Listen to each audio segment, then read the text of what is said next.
Հետծնդաբերական դեպրեսիան կնոջ հոգեկան առողջության տարածված մարտահրավերներից մեկն է այսօր։ Գիտենք, որ ծննդաբերությունը ինքը բավականին լուրջ փոփոխություն եւ իրադարձություն է կնոջ կյանքում, տեղի ունենում ինչպես հորմոնալ, այնպես էլ հոգեբանական շատ փոփոխություններ։ Եվ հետծնդաբերական դեպրեսիայի առաջացման ռիսկերը դա ծննդաբերությունից անմիջապես հետո մինչև 1 տարի ժամանակահատվածում այն կարող է դրսևորվել 8 շաբաթականից մինչև 1 տարեկանը։ Հիմնականում ախտանիշները շատ նման են հենց դեպրեսիայի ախտանիշներին, այսինքն տրամադրության փոփոխություններ, մոտիվացիայի անկում, հետաքրքրությունների կորուստ կյանքի նկատմամբ, երեխայի հոգսերով զբաղվելու ցանկության բացակայություն, սուր գրգռված վիճակ, հուզականություն, քնի եւ ախորժակի խանգարումներ։ Այս ախտանիշները բնորոշ են նաեւ հետծնդաբերական դեպրեսիայի ժամանակ, իսկ որոնք կարող են հանդիսանալ ռիսկի գործոններ։ Գիտենք, որ բազմաթիվ կանայք ծննդաբերում են, մայրական բերկրանքը զգում են եւ շատ ավելի հեշտ են հաղթահարում։ Իսկ այն կանայք, ովքեր որ հետծնդաբերական դեպրեսիա են ունենում, պայմանավորված է լինում մի շարք գործոններով։ Դրանցից կարող է լինել մինչ հղիությունը արդեն վաղ տարիքում տարած դեպրեսիաները, հղիության ընթացքում առաջացած հոգեկան կամ հոգեբանական տարբեր խնդիրները,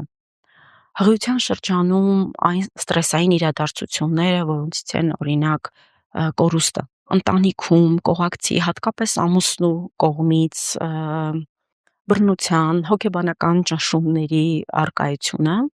որոնք կարող են ռիսկային լինել եւ հետագայում առաջացնել հետծնդաբերական դեպրեսիա։ Բայց շատ կարևոր է, որ մենք մինչ հետծնդաբերական դեպրեսիան, այսինքն նախածնդաբերական պրենատալ շրջանում կարողանանք տարբերակել այն ախտանիշները, որոնք կարծես մեզ համար պետք են լինել այն վառվող լույսը, որ հասկանանք, որ կինը ունի օգնության կարիք։ Շատ կարևոր է բնականաբար հղիության ընթացքում տեղ հատկացնել կնոջ հոգեկան առողջությանը եւս եւ բժշկի այցելությունների ընթացքում ցանկալի է, որ գոնե ողջ հղիության ընթացքում կինը 2-ից 3 անգամ անցնի հոգեբանական սկրինինգային հետազոտություն եւ որոնց միջոցով, հարցաթերթերի միջոցով կարողանա մասնագետը հասկանալ արդյոք ունենք որևէ ռիսկային վիճակ այժմ թե ոչ։ Մենք մեր կենտրոնում, ժեստահոգեբանական կենտրոնում նաև իրականացնում ենք այդպիսի թեստավորում եւ դա տեղայնացրել ենք Էդինբուրգյան դեպրեսիայի սանդղակի միջոցով, որ կարողանանք պարզել արդեն հետծնդաբերական դեպրեսիան արկա է թե ոչ, բայց ցանկալի է, որ դա շատ ավելի շուտ կարողանանք կանխել, որպեսզի հետագայում խուսափենք բարդություններից։ Նախածնդաբերական շրջանում հղի կնոջը հատուկ են այնպիսի ախտանիշներ, ինչպիսիք են օրինակ քնկոտությունը կամ քնի խանգարումները, մոտիվացիայի, էներգիայի պակասը, կորուստը կամ էմոցիոնալ տատանումները, որը շատ բնորոշ է հղիությանը եւ շատ հաճախ մենք այն կարող ենք նույն բժիշկը եւս կարող է դա վերագրել որպես հղիությանը բնորոշ վիճակ։ Սակայն եթե այս ախտանիշները տևում են ավելի երկար եւ ավելի արտահայտված, ապա սա նշան է, որպեսզի անհանգստանանք, որ կնոջ մոտ ամեն դեպքում սկսվում են որոշակի ստրեսային իրավիճակներ։ Հիմնականում նախածնդաբերական ստրեսը հղիության առաջին կամ երրորդ եռամսյակում է հանդիպում։ Առաջին եռամսյակում, ինչպես ասեցի, այդպիսի ախտանիշները բնորոշ են լինում, բայց եթե այն շատ ավելի երկար է ձգվում, շատ ավելի արտահայտված է լինում, մենք տեսնում ենք կնոջ մոտ այդ արտահայտված փոփոխությունները, ապա արդեն պետք է անհանգստանալ եւ բնականաբար օգնություն ցուցաբերել։ Այդ նշաններից են օրինակ խիստ անհանգստությունը, ապագա երեխայի խնամքի հարցերի հետ կապված, մայրը ունենում է նաև անինքնավստահություն, արդյոք ես կարող եմ լավ ծնող լինել, լիարժեք խնամքով զբաղվել իմ երեխայի, այսպիսի մտքերը հաճախ հղի կնոջը կարող են անհանգստացնել եւ երբ որ այն հաճախակի է բարձրաձայնվում, դրա մասին խոսացվում, ապա պետքա դա նկատի ունենալ, որ դա խոսում է նախածննդաբերական դեպրեսիայի մասին։ Եվ շատ կարևոր է, որ հենց այս փուլում կարողանա կինը բացի բժշկական սկրինինգներից անցնի նաև հոգեբանական հետազոտություններ, որպիսի հետագայում մենք խուսափենք հետծննդաբերական ստրեսից, որը կարող է շատ ավելի բարդ ախտանիշներով ի հայտ գալ եւ ինչու՞ չէ նաև հնարավորինս փորձենք պտղին ապահովագրենք հետագա որևէ խնդիրներից։ Այս ընթացքում շատ կարևոր է, որպեսզի կնոջը, ընտանիքի անդամները, հարազատները եւ հատկապես կողակիցը, ամուսինը սիրով, ջերմությամբ եւ հոգատարությամբ շրջապատեն, որովհետեւ այս ընթացքում իրենք էլ ավելի շատ ունեն այդ ուշադրության կարիքը։ Քանի որ կինը շատ դեպքերում հղիանում է, բայց հոգեբանորեն պատրաստ չի լինում այդ ծնունդին։ Եվ սա եւս պատճառներից մեկը կարող է լինել այսպես ասած անցանկալի հղիությունը, որը պլանավորված չի եղել, ժամանակից շուտ է եղել, կնոջ պլաններում այլ գործեր են եղել, բայց հանկարծ գալիս է հղիությունը եւ ստիպված պետքա մենք համակերպվենք այս իրականության հետ եւ հաճախ կնոջ սպասումները եւ սպասելիքները այս փուլում կարծես ավարտվում են իջքսեն լինում։ Եվ շատ կարևոր է, որպեսզի ստանա կինը աջակցություն հարազատների կողմից, որ իր կողքին են, պատրաստ են իր հետ կիսել դժվարությունները, իր կյանքը չի սահմանափակվելու բալիկի ծնունդից հետո, որովհետև շատ կանայք կարծում են, որ բալիկի ծնունդը գալիս է սահմանափակելու իրենց իրավունքները եւ միայն ավելացնելու է իրենց պարտականությունները, հոգսերը, անքուն գիշերներ են իրեն սպասվում, ազատվելու է իրեն սիրած զբաղմունքներից, ընկերական շրջապատից, ժամանակավորապես թողելու է սիրած գործը, աշխատանքը, ֆինանսական որոշակի կայունությունից է զրկվելու եւ այլն, եւ սա լուրջ հոգեբանական ստրես է կնոջ համար, եւ այս դեպքում է, որ պետքա աջակցությունը հատկապես հարազատների կողմից շատ նկատելի լինի։ Քանի որ կինը հղիության սկզբնական փուլում նաև ֆիզիկապես է լինում բավականին սահմանափակ վիճակում, անգամ ֆիզիկական տարբեր կամ կենցաղային տարբեր գործերը իր համար բավականին դժվար են տրվում, հետևաբար շատ լավ կլինի հենց ամուսնու կողակցի աջակցությունը այս պարագայում կիսելու իրար հետ որոշակի հոգսեր, որոշակի պատասխանատվություն վերցնել իր վրա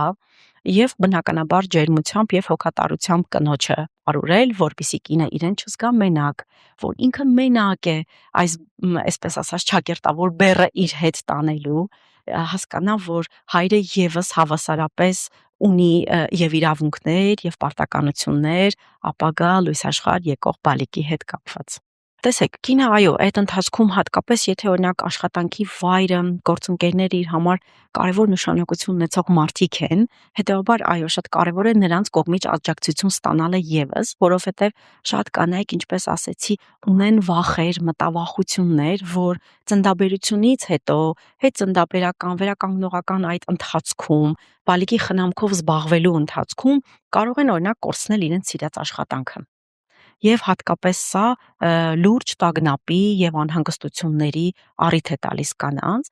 այս դեպքում կարևոր կլինի այն ապահովության զգացումը, որ այ գործընկերների, գործատուի կողմից նա կստանա, որ անպայման ավարտից հետո, այդ մայրական արձակուրդը ավարտից հետո ինքը վերադառնալու է իր սիրած աշխատանքին, իրեն այնտեղ միշտ սպասում են, ինքը այնտեղ շատ կարևոր է եւ այլն, այսինքն այս հոգեբանական աջակցությունը նրանց կողմից եւս շատ կարևոր է, որպիսի կինը կարողանա այդ տագնապները իր փարատել աշխատանքը կորցնելու վախի հետ կապված։ Շատ կարևոր է, որ կինը այդ ընթացքում նաև շրջապատված լինի հաճելի մարդկանցով, հաճելի վայրեր հաճախի, այն զբաղմունքները, հետաքրքրությունները այդ ժամանակ իրեն շրջապատեն, որը նախկինում եւս իրեն շատ մեծ դրական էմոցիաներ են պատճառել, այսինքն ամուսինը պետքա կարողանա ներգրավել կնոջը, շաբաթական մի քանի անգամ զբոսանքներ, հաճելի վայրեր, հաճելի մարդկանցով շրջապատված միջավայրում գտնվելը կնոջը թույլ է տալիս զգալ, որ ինքը ոչնչով չի տուժում իր կարգավիճակով պայմանավորված։ Տեսեք, եթե կինը այդ շրջանում խուսափում է զրույցներից, ավելի շատ նկատում եք, որ ինքը փակվում է, ավելի լռակյաց է դարձել, քիչ է շփվում։ Սա եւս ահազանգներից մեկն է, որ ամեն դեպքում կինս մտազբաղ է, անհանգստացած է, իրեն որոշակի տագնապներ ու անհանգստություններ են պատճառում իր այդ վիճակը եւ սրա միջոցով է որ պետք է հարազատ մարդու մտերմիկ զրույցը ջերմ միջավայրում շրջապատելը օգնի, որպեսզի կինը հասկանա, որ ինքը մենակ չէ իր խնդրի հետ։ Հաճախ այո կանայք, ովքեր դիմում են մեզ հետծննդաբերական դեպրեսիայի անհանգստությունների հետ կապված, իհարկե սպնական շրջանում իրենք չեն հասկանում ինչ է նախ իրենց հետ կատարվում, նշում են, որ բալիկի ծնունդից հետո առաջացել են որոշակի վիճակներ, որ իրենք շատ էին սպասում այդ բալիկին, շատ ոգևորությամբ էին որոշել նրան ընդունել, բայց ահա եկել է մի վիճակ, որ չի կարողանում կինը կառավարել իր էմոցիաները, ունի տագնապներ, վախեր, ընդհուպ մինչև երեխային վնասելու վախ եւ չի կարողանում ձերբազատվել դրանից, բնականաբար արդեն հոգեբանական զրույցների, ինչպես ասեցի, արդեն հարցաթերթի միջոցով, որը որ կարողանանք բարձել արդյոք արկա է կնոջ մոտ հետծննդաբարական դեպրեսիա թե ոչ, հասկանալով արդեն վիճակ հասկանում ենք, որ կինը այո տանում է այս պահին հետծննդաբերական դեպրեսիա։ Իսկ մեղքի զգացումը որպես այդպիսին ավելի շատ դրսևորվում է որպես հետծննդաբերական դեպրեսիայի ախտանիշ, այլ ոչ թե համեմատության, հա, այլ կանանց հետ համեմատության ֆոնի վրա։ Ինչպես նշեցինք, այո, կինը ծննդաբերությունից հետո բավականին մեծ հորմոնալ փոփոխությունների է ենթարկում կնոջ օրգանիզմը եւ վերականգնման համար բնականաբար շատ կարեւոր է ուշադրություն դարձնել դրանց, կինը պետք է ունենա բավականին կանոնավոր եւ որակյալ քուն, պարտադիր ամենօրյա մաքուր օդ, զբոսանք, հարուստ սնունդ, վիտամիններով հարուստ սնունդ, որը շատ կարևոր է կրկին։ Բնականաբար աջակցության հարազատների կողմից աջակցության զգացում, որ ինքը մենակ չէ իր խնդիրների հետ, կարող են իր բեռը կիսել ինչ-որ չափով, իր հոգսեր անել, իսկ այդ ընթացքում ինքը կկարողանա կարևորել գոնե կես ժամով իրեն եւ տրամադրել օրինակ հանգստին կամ իր հաճելի որևէ զբաղմունքին, զրույցին մտերիք մարդու հետ, կամ ուղղակի պարզապես կարողանա քնել եւ հանգստանալ, որը կկարգավորի, կվերականգնվի օրգանիզմում առաջացած հորմոնալ դիսբալանսը։ Այսօրվա մեր ժամանակների մայրիկները շատ բավականին նախ տեղեկացված են, երեխայի խնամքից են տեղեկացված, սննդակարգից են տեղեկացված, ինչն է կարևոր, ինչն է օգտակար, ինչպես պետք է նրան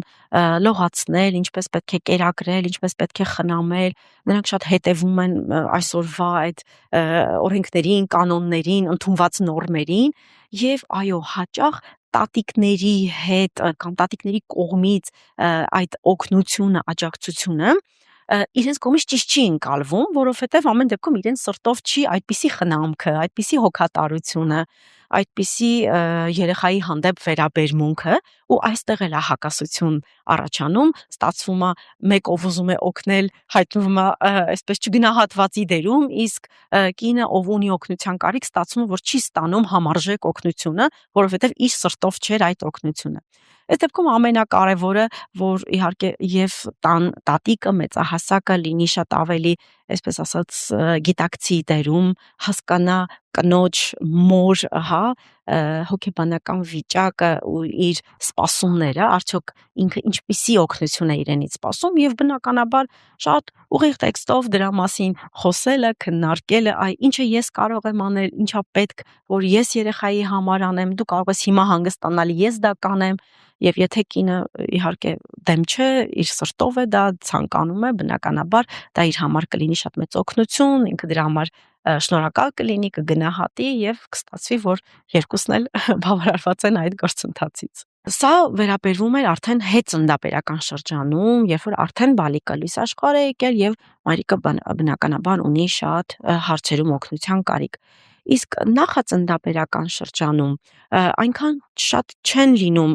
օգնության այսպես կարիքը, բայց ամեն դեպքում այդ շրջանում էլ կինը ավելի շատ հոգեբանական աջակցության կարիք է ունենում, որ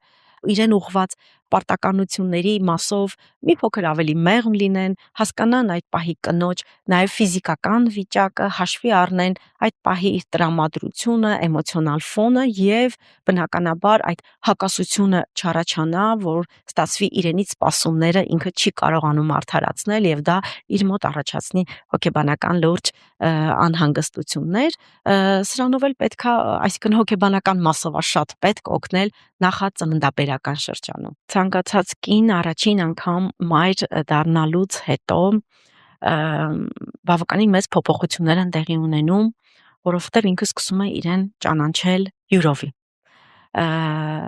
Ինքը փորձում է սկզբում ընկալել իրեն որպես մայր։ Իսկ այս ընկալման